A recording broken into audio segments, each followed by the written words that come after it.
warahmatullahi wabarakatuh. Perkenalkan, saya Bayi Laili Herawati, guru kimia dari Mansatula Batia. Halo Bapak Ibu guru kimia dimanapun Anda berada. Kali ini saya akan mencoba membuat satu praktikum sederhana yang bisa kita lakukan di rumah. Kemudian bisa kita berikan penugasan juga kepada anak didik kita di rumah, karena alat dan bahan yang kita gunakan tidak serumit seperti ketika kita berada di laboratorium. Tetapi dengan praktikum yang sederhana ini pun kita bisa mempelajari beberapa materi dalam pelajaran kimia, baik dari kelas 10 sampai kelas 12. Misalnya saja untuk materi redox ya, juga bisa dengan praktikum ini. Nah, materi redox itu ada di kelas 10. Kemudian materi laju reaksi itu juga bisa kita lakukan. Kemudian terutama di sini materi kimia unsurnya itu ada di kelas 12. Baik, Bapak Ibu, kita langsung saja ke alat dan bahan yang kita perlukan. Di sini sangat sederhana karena kita tidak punya alat ataupun bahan seperti yang ada di laboratorium. Semuanya bisa kita peroleh di sekitar. Di sini kita akan gunakan irisan bawang merah. Jadi ini ada di dapur kita. Kemudian ada kalium permangana ya, atau PK. PK ini bisa kita peroleh di apotek dan harganya pun cukup murah. Nah, kemudian ada air aki. Nah, di sini PK atau KMNO4 merupakan oksidator, di mana oksidator merupakan zat yang dia sendiri mengalami reduksi, tetapi membuat zat lain mengalami oksidasi. Nah, sementara itu H2SO4 di sini nanti kita akan gunakan sebagai katalis. Baik, Bapak Ibu, kita mulai saja praktikumnya. Pertama, PK yang tadi dalam bentuk padatan kita larutkan dulu ke dalam air sehingga nanti menjadi larutan KMNO4. Nah, di sini PK-nya tidak perlu banyak, sedikit saja. Nah, kemudian bawang merahnya kita iris dulu ya. Kemudian nanti baru kita tambahkan dengan asam sulfat. Nah, asam sulfatnya ini kita peroleh dari air aki yang bisa kita beli di bengkel-bengkel terdekat dan harganya pun terjangkau. Jadi anak-anak pun bisa menggunakannya di rumah. Tetapi ya perlu kita berikan petunjuk penggunaan untuk khususnya asam sulfat. Jadi meminimalisir resiko ketika anak-anak menggunakannya di rumah masing-masing. Baik, kita mulai saja. Di sini saya punya PK. Ini saya akan bagi menjadi dua. Di sini saya menggunakan bahan gelas air mineral biasa karena kita tidak punya beker gelas seperti biasanya. Jadi kita cukup pakai gelas air mineral biasa. Oke, sekarang saya akan tuang. Saya bagi.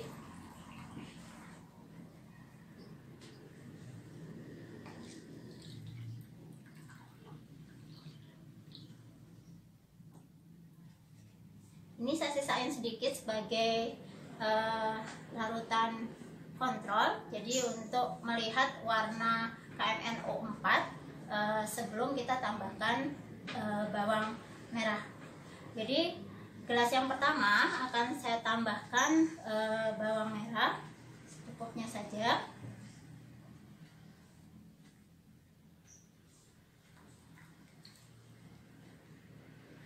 Begitu juga gelas yang kedua.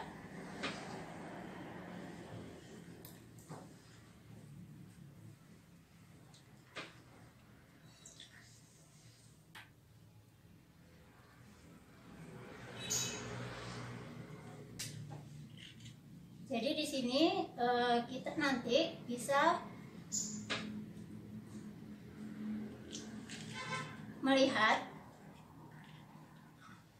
perubahan warna yang akan terjadi ketika bawang merah bereaksi dengan KMNO4 sebagai oksidator. Nah, kenapa harus dua? kalau kita ingin memberikan materi tentang laju reaksi, maka kita juga bisa menjelaskan tentang bagaimana penggunaan katalis di sini dapat mempercepat laju reaksi.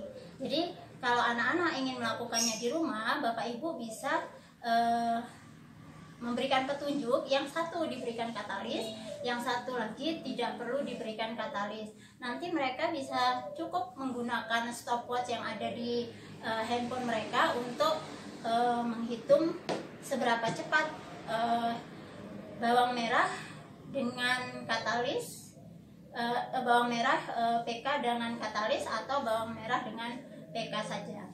Nah, begitu Bapak Ibu. Nah, sekarang 1 gelas kimianya akan saya tambahkan dengan asam sulfat.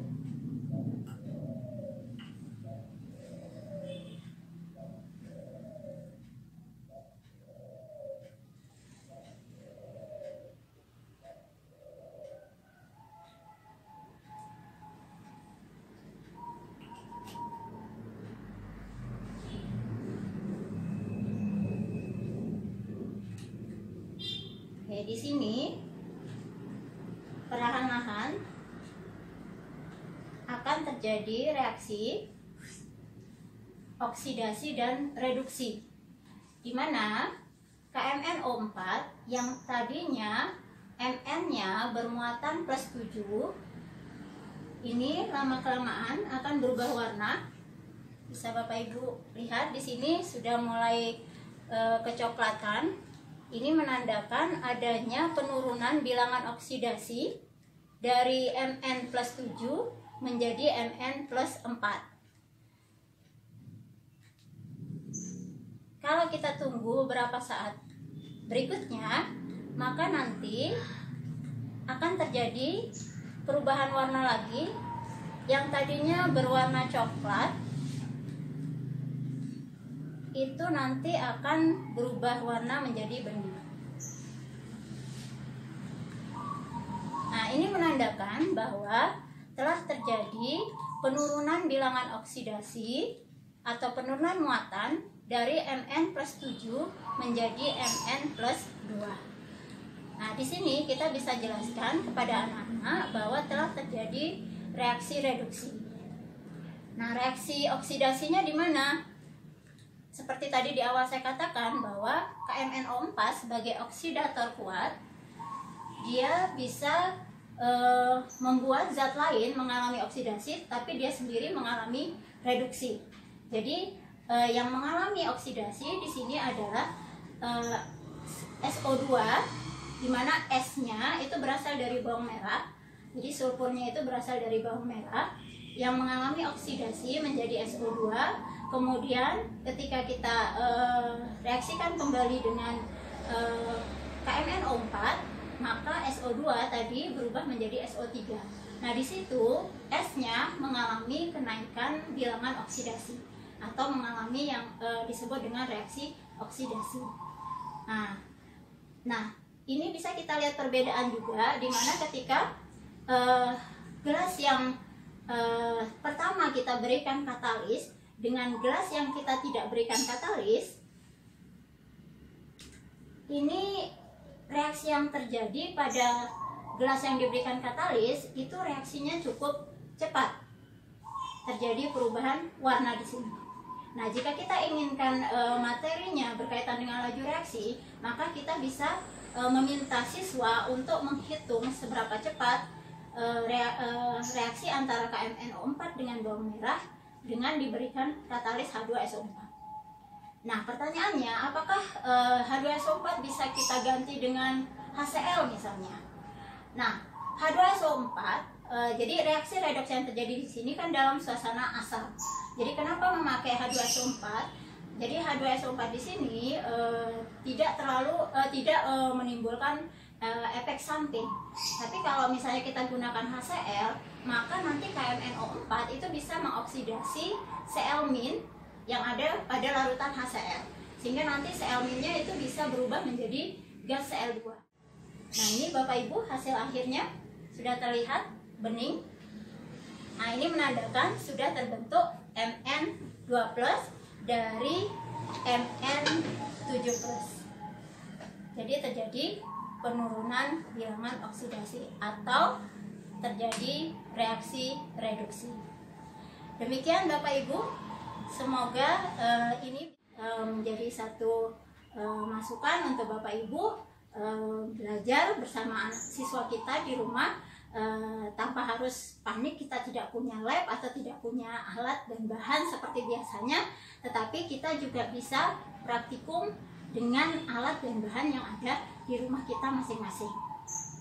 Demikian, terima kasih. Wassalamualaikum warahmatullahi wabarakatuh.